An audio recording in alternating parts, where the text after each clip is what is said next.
flower friends, welcome to another week of DIY floral design with me, Carrie from Flowers for Dreams.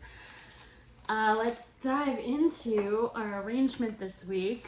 It is finally peony season, so we will have these beautiful assorted peonies this week. I brought a couple different ones to show you some of the stages of a peony's growth. So peony shrubs, they're such a favorite among flower lovers, myself included.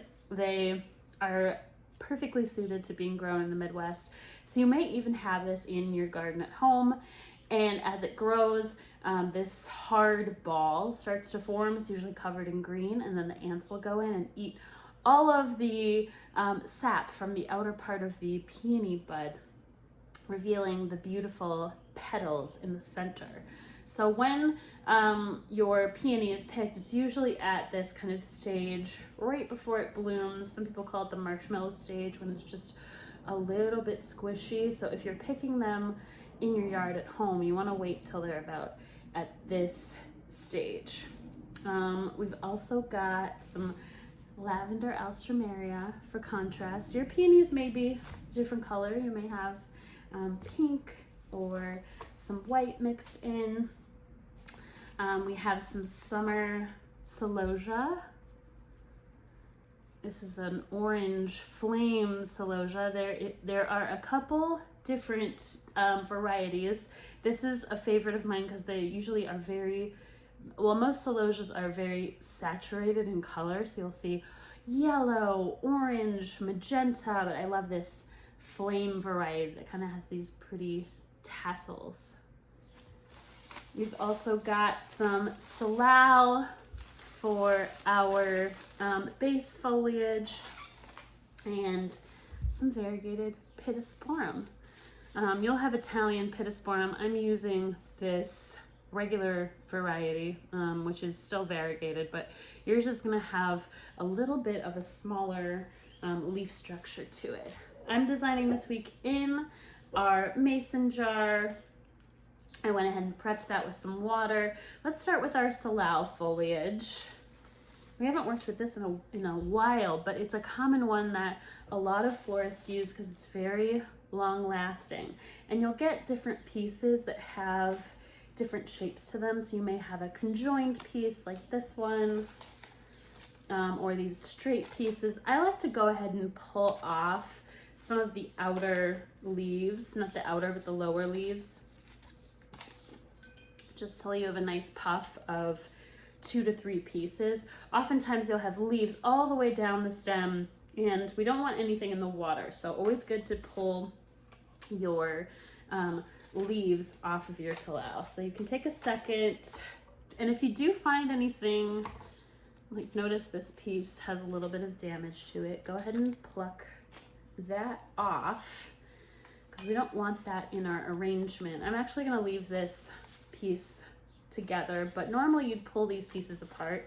You want to try to avoid really, really short pieces, because they're going to not hit the bottom of the vase, and then they won't be able to drink up water. This one looks like it's going to be okay if I cut it right below that conjoined stem, but if I were to pull this apart, the stem is going to be just a little shy of the bottom of the vase. So I'm going to leave that together, just something to know, but I'll pull off this guy. Once I've prepped my my leaves, picked off anything that's not looking its best, edit it down, you can take your stems and start to bundle them into a little bunch here. This is a trick that makes greening your vase really quick. Maybe start with 3 to 4 pieces, and then we'll pop that in our vase.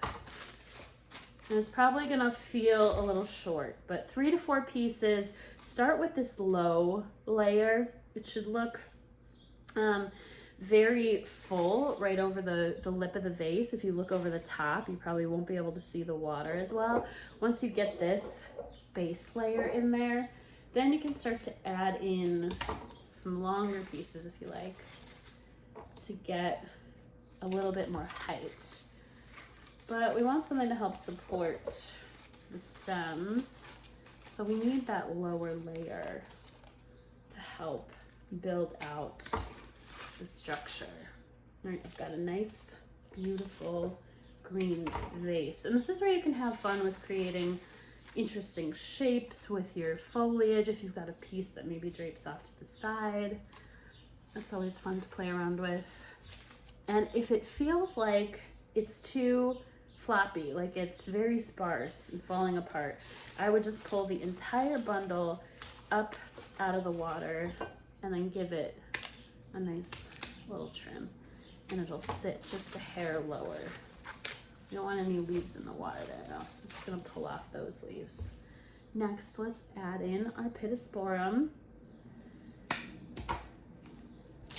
Pull this stuff off the base, only the really pretty stuff, or not the pretty stuff, but only the leaves that are going to be out of water. So when you're clipping, you can make smart cuts. I like to find the joints. So as usual, kind of clip right at that little joint point and then strip anything off. It's gonna be below the water line. And I'll usually just give everything a fresh cut just to be safe. You can add a little bit and then spin, adding and spinning all the way around. And this is a nice full, really full and beautiful green up. All right, let's start with our Alstroemeria first. Love lavender, one of my favorite colors right now. Peel off your foliage, so that bit from here, and a couple pieces from here. And then maybe you want to do one a little bit up and out, and then one more, I think a little lower, to create a little bit of balance. So if you're ever playing with these lines and gestures, if you do one thing maybe up and out, you kind of want to balance it on the other side. So creating that line. If you follow my hands, you can see that line from where the two blooms kind of pop out. Let's add our Celosia next. Oops, I have these pieces over here. Celosia foliage is kind of watery, for lack of a better word. It's very soft and has a lot of liquid in it, so it tends to go bad pretty quickly. I would pull off all of the foliage and maybe a little bit up into the top of the plume. It's in the amaranth family, so it's similar to some of these grains that a lot of cultures use for dyes, clothing dyes, and ancient grains. So pull off all that foliage, kind of inspect the little plume. Oh, got a little too aggressive there. I've got another one here. We can still show. Add that. Oh, so pretty. Hot orange. All right, let's do our peonies. So your peonies, pull off all the foliage. Mine actually has a little bit of spotting on it, so I'm gonna take all of it off. Sometimes you can leave just a little bit at the top. I'm gonna add this first bloom that's already started to bloom. It's gonna open up probably a little bit more today. If you have a bloom like this that is not quite open yet, first of all, you can leave maybe 1 to 2 sets of leaves at the top. I'm gonna pull all mine off because I can tell they have incurred a little bit of the damage from transport, but it can be nice to leave a little bit of that foliage at the top to help it thrive just a little bit more. But if you've got a closed peony like this one, you can take it and bang it on your tabletop. Doesn't hurt the flower, what it does is it helps to loosen some of the sap for those buds that are still a little bit closed. I'll even help it just a little bit more by pulling back some of these buds. The guard petals, you could even pull them off if they've got any damage to them. And that will just free up your peony bloom to open up a little bit more fully. There's nothing wrong with an open peony. And a closed peony will just take a couple days to kind of warm up and fluff open. We had a really hard frost for our early peonies this year.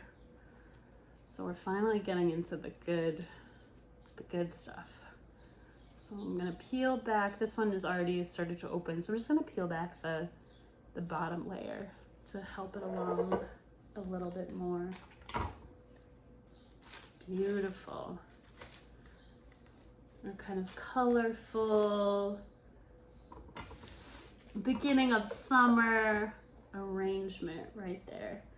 And these peonies will open up in just a couple of days, and you'll get to enjoy them hopefully for about 4 to 5 days or so. All right, everybody, see you next week. Thanks for joining.